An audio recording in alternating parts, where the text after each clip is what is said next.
Hi friends welcome हो गोटे mini blog रे। तो फ्रेंड्स तो मुई यहाँ अच्छे गोटे नर्सरी पाखे एना आमर बेसी नर्सरी। तो इना आम फूल फल सब पनीपरिवार चारा गछ मान मिलसी। तो आसुन देखमा से नर्सरीटा देखली तो मत बहुत बढ़िया लगा। तो मुई मोर गाड़ी अटकई भिडियोटे बनाऊे। तो देखुन आपण मैंने केमती काना लगवा जे कमेंट माध्यम जनइबे।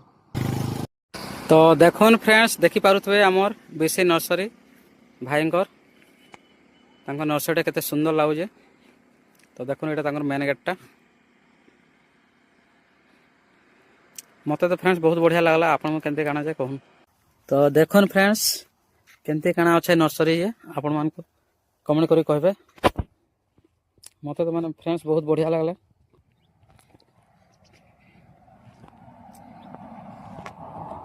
बहुत सुंदर सुंदर गछ मान अच्छे, आम गछ मान, नड़िया गछ मान, फूल गछ मान सब। तार सांगे गोटे छोट घरटे भी बना है।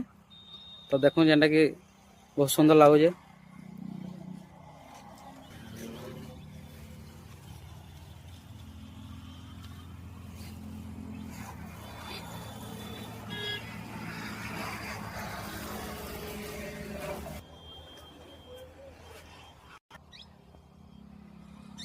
पानी साढ़े 10 फूल फुला से